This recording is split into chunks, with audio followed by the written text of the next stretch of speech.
Mid term exam एक बहुत ही important exam होने वाला है। जाने अनजाने कई बार हम कुछ ऐसे मिस्टेक्स कर देते हैं जिसके कारण हमारे मिड टर्म एग्जाम में नंबर कम आ जाता है। अब लोगों की सोच ये होती है कि मिड टर्म ही एग्जाम तो है, गलती कर ही दी तो क्या हो जाएगा। हो ये जाता है कि आपका जो कॉन्फिडेंस है वो नीचे जाएगा। फिर जब आप प्रिपेयर करने बैठोगे तो बार बार आपको बुरा फील होगा एंड जिसके कारण अल्टीमेटली बोर्ड का रिजल्ट भी खराब हो सकता है। और यहीं पे अगर आप बहुत अच्छे नंबर लेकर के आते हो तो होगा ऐसा कि आपका कॉन्फिडेंस बहुत बूस्ट हो जाएगा एंड आप बोर्ड एग्जाम के लिए और अच्छी तरीके से प्रिपेयर करोगे और थोड़े बहुत परसेंटेज ज्यादा ही लेकर के आओगे क्योंकि आप गलतियां कम करोगे। बाय द वे, इस वीडियो के अंदर मैं आपको शेयर करने वाला हूं कुछ ऐसे मस्ट अवॉइड वाले मिस्टेक जो आपको बिल्कुल अवॉइड करने हैं भाई साहब। अगर आप इनको अवॉइड करते हो तो आपका मिड टर्म ही नहीं, आपका बोर्ड एग्जाम में भी बहुत फायदा होने वाला है। Learners, my name is Shubham Jain. Video पे टारगेट करते हैं केवल और केवल 500 लाइक्स का, तो फटाफट लाइक कर दो और अपना नाम नीचे कमेंट में डाल देना जिससे मुझे समझ में आ जाएगा कि भाई तुसी ये मिस्टेक नहीं कर रहे हो। पहला, सबसे पहला और कॉमन सा मिस्टेक। अच्छा भाई दबाए ये एक हटा देता हूं, ठीक है ना। Yeah, boy. 500 लाइक्स, छोटा वीडियो है, 500 लाइक्स का टारगेट रखते हैं इसके ऊपर। अब बात करते हैं भैया, वैसे 1500 में सोचने में क्या जा रहा है, राइट? ये तो पुराना फुटेज है, ठीक है। ये बड़ी अच्छी बात कही आप। एनीवे, चलिए आगे बढ़ते हैं। पहला और सबसे बढ़िया मिस्टेक जो हर एक बच्चा करता है, नॉट टेकिंग इट सीरियसली। भाई सीरियसली ही नहीं ले रहे हैं एग्जाम को। कह रहे अरे मिड टर्म एग्जाम ही तो है, क्या बिगड़ जाएगा। बिगड़ेगा तो ऐसा ना बेटा कि बाद में समझ में आएगा। देखो मेरी एक बात सुन लो, चाहे वो यूनिट टेस्ट हो, आगे 11th में पढ़ोगे ना, ठीक है ना, चाहे वो मिड टर्म हो, ओके, चाहे वो तुम्हारा प्रीलियम्स हो, ओके, इनफैक्ट मैं और एक स्टेज नीचे जाके बोलूंगा चाहे वो तुम्हारा क्लास टेस्ट हो। भाई साहब जितने एग्जाम है उन सारे एग्जाम को सीरियसली लो, क्योंकि जब तुम इन एग्जाम को सीरियसली लेना स्टार्ट कर दोगे ना, तभी जाके अल्टीमेटली तुम्हारा जो बोर्ड एग्जाम है उसको भी तुम सीरियसली लोगे। वरना एक ऐसी आदत बन जाएगी ना कि एग्जाम को सीरियसली नहीं ले रहे हो। ऐसे तुम ऐसे लोगों को जानते हो ना जिसको कोई फर्क नहीं है। इनफैक्ट ऐसा भी बच्चा नहीं बनना है जो बहुत ज्यादा टेंशन में आ जाएगा। भाई साहब समझ रहे, टेंशन में नहीं आना है। इस एग्जाम को लेकर के शांतिपूर्वक सीरियसली लेना है और करना क्या है कि हमको एक प्लान्ड वे में अपनी पढ़ाई करनी है, ठीक है ना। प्लान्ड पढ़ाई करनी है। और अगर तुम्हारा बोर्ड एग्जाम का कोई प्लान नहीं है तो नीचे कमेंट में डाल दो भैया बोर्ड एग्जाम के लिए प्लान वाली वीडियो बना दो। अगर हमारे कम से कम 200 बच्चे नीचे कमेंट्स में बोलेंगे ये बात, तो 100% एक बोर्ड एग्जाम से रिलेटेड एक बहुत बढ़िया प्लान वाली वीडियो भैया बना के दे देंगे आपको। चलिए आगे बढ़ते हैं। तो इसको सीरियसली लेना है, लेकिन बहुत सीरियसली भी नहीं लेना है कि हमको टेंशन हो जाए, अच्छे से सीरियसली लेना है, ठीक है ना। नेक्स्ट जो हमारे से गलती हो जाती है वो कि लर्न किया, मतलब तुमको कोई भी चीज, जैसे मान लो कि तुमको केपलर्स थर्ड लॉ की बात कर रहा हूं मैं एग्जांपल के लिए, ठीक है ना। केपलर्स थर्ड लॉ तुमने लर्न तो कर लिया, लेकिन तुमने उसको लिख करके नहीं देखा।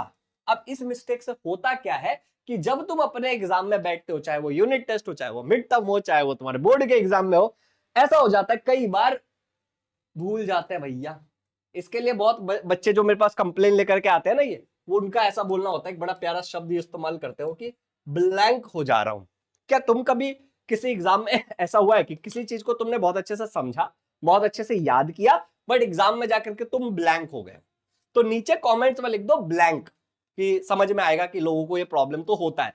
तो ये ब्लैंक नहीं अगर होना चाहते हो ना, तो जो भी चीज अपने पास्ट एक्सपीरियंस के बेसिस पे तुम्हें लगता है कि भाई ऐसा होता है कि मैं भूल जाता हूं, उन चीजों को एक बार बिना देखे लिख लो, ठीक है ना।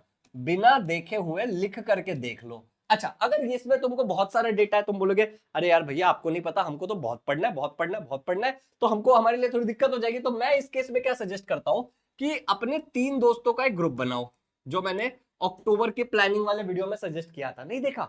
अरे नहीं देखा, सीरियसली डिस्क्रिप्शन में डाल दूंगा उसका लिंक, बहुत तगड़ा वीडियो बना है, ठीक है ना। तो 3 दोस्तों वाला जो प्लान बनाया था, ये 3 दोस्तों वाले प्लान में ना एक दूसरे का ना किसी एक दिन ओरल टेस्ट लेना शुरू कर दो, ठीक है ना।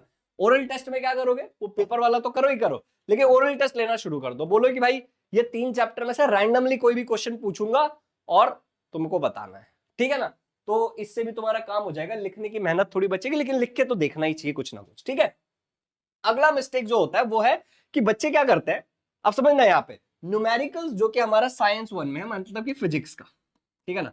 साइंस 1 का न्यूमेरिकल और सिमिलरली साइंस 1 की अगर मैं बात करूं तो केमिकल रिएक्शन स्पेशली, जो अच्छे से एक्टिविटी टाइप वाले होते हैं और वो पूछते हैं बोर्ड एग्जाम में बाय द वे, ठीक है ना। उसको बुरी तरीके से इग्नोर करना। अब होगा क्या मालूम है क्या, अगर अभी तुम मिड टर्म के लिए इसको इग्नोर करोगे, ठीक है ना, तो अल्टीमेटली भाई साहब ये ऐसा इग्नोर होगा ना कि बोर्ड एग्जाम में भी ये इग्नोर ही होने वाला है। और मानो ना मानो साइंस के पेपर में लोगों को ये गलत फहमी है कि साइंस के पेपर में लंबे लंबे आंसर लिखने होते हैं। ऐसा कुछ भी नहीं होता। तुमको इजी लर्निंग के एप्लीकेशन पे तुम जाओ, ठीक है ना, और वहां पे फ्री मटेरियल के अंदर तुमको सारे प्रीवियस ईयर क्वेश्चन दिए हुए हैं। कैसे करना है, इजी लर्निंग का एप्लीकेशन डाउनलोड करना, थोड़ा स्क्रॉल करना, फ्री मटेरियल दिखेगा, उसके अंदर फ्री कंटेंट में जाना, फिर क्लास 10 के फोल्डर में जाना और तुमको मिल जाएगा। ये बात को याद रखना, डिस्क्रिप्शन में लिंक है।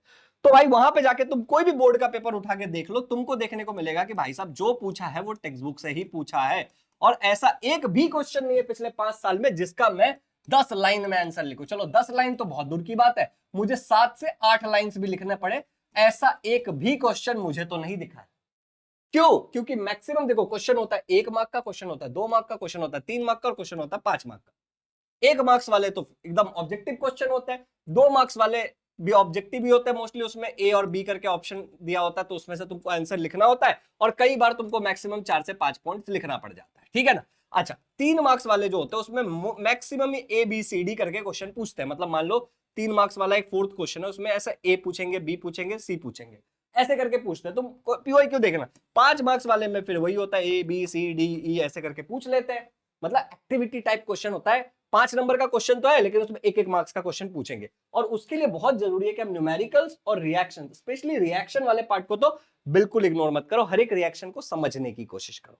अच्छा, इसी पे आ जाते हैं हम अगले मिस्टेक पे जो बच्चे अक्सर कर देते हैं, और वो है टाइम मैनेजमेंट को सही प्लान ना करना। तुम बोलोगे क्या होगा, क्या कि देखो स्टार्टिंग का जो तुम्हारा पेपर होगा, ठीक है ना, वो लैंग्वेज का होगा। ओके, अब मिड टर्म में लैंग्वेज का पेपर होगा भैया तुम्हारा 3 घंटे का। अब 3 घंटा छोटा मोटा टाइम नहीं होता, आदमी बोर हो जाता है 3 घंटे में।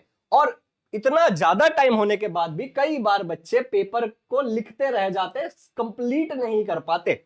अब अगर तुम्हारे साथ ऐसा प्रॉब्लम हो रहा है कि तुम पेपर कंप्लीट नहीं कर पा रहे हो भाई साहब, ये इसके पीछे एक ही रीजन है कि टाइम मैनेजमेंट नहीं कर पा रहे हो तुम। और टाइम मैनेजमेंट सीखना कैसे है, टाइम मैनेजमेंट के लिए करना है क्या कि कोई पेपर एक सॉल्व करके देख लो भाई, ठीक है ना। अपने स्कूल के टीचर के पास जाओ और अपने स्कूल के टीचर को बोलो कि मैडम 2025 है ना, 2024 में जो इन बच्चों ने पेपर दिया था मिड टर्म का वो दे दो, मैं थोड़ा प्रैक्टिस कर लूंगा।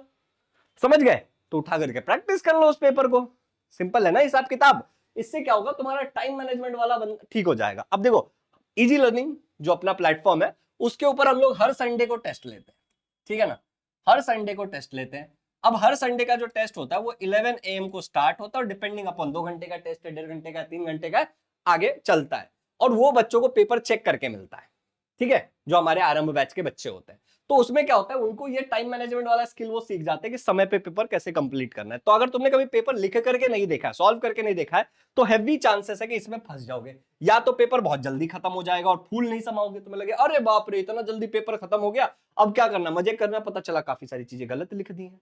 हो सकता है कि पेपर लास्ट मोमेंट तक कर ही नहीं पाओगे, ब्लैंक हो जाओगे पेपर देख करके, अलग अलग प्रॉब्लम्स हो सकते हैं। तो एक आध पेपर सॉल्व करके देख लेना यार, मतलब ठीक है ना, ये बहुत इंपॉर्टेंट है। अच्छा, अगला और आखिरी मिस्टेक जो मैं बच्चों का नोटिस करता हूं इन दैट एज, ऐसे मिस्टेक्स तो भाई बहुत होते हैं, अक्टूबर वाले वीडियो में मैंने 10 मिस्टेक्स के बारे में शेयर किया है इनके अलावा, तो उसका डिस्क्रिप्शन में देख लेना वो। अब यहां देखो, लैंग्वेज को लाइटली लेना, लैंग्वेज को लाइटली लेने के पीछे बहुत सारे रीजन है। सबसे पहले बच्चों को लगता है खाली पैराग्राफ आता है, क्या ही पढ़ना, मान लिया मैंने, मान लिया, ठीक है, मैं भी तुम्हारे जैसा हूं, मान लिया। बट अभी समझो मेरी बात, ध्यान से सुनो।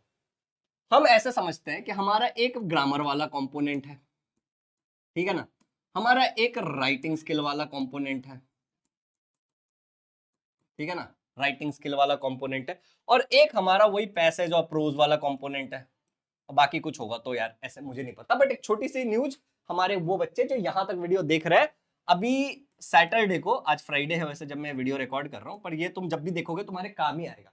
सैटरडे को हमारे यहाँ पे एक होने वाला मैराथन सेशन, जो कि हमारा एक चैनल है इजी लर्निंग, ठीक है ना, हमारा एक चैनल है इजी लर्निंग करके, लिंक डिस्क्रिप्शन में डाल दूंगा, पिंड कमेंट में डाल दूंगा, सबसे बढ़िया ये वाला, ओके, पिंड कमेंट में डाल दूंगा। तो मैराथन होने वाला है इंग्लिश के ऊपर, जिसमें पूरा कंप्लीट मिड टर्म के लिए रिवीजन कराएंगे। तो अगर भविष्य में तुम बाद में भी देख रहे हो ये वीडियो, तो इंग्लिश का तो तुम्हारा कंप्लीटली ग्रामर, राइटिंग स्किल का अच्छा खासा रिवीजन हो जाएगा 2-3 घंटे में। तो तुम जाके ये वाला मैराथन सेशन देख जरूर लेना। अगर रिकॉर्डेड देखोगे तो 1.5x पे देख लेना, और अगर लाइव देखोगे तो और बल्ले बल्ले भाई। तो मुझे नीचे कमेंट में बताओ कि तुमने ये लाइव देखा कि रिकॉर्डेड देखा है, ठीक है ना।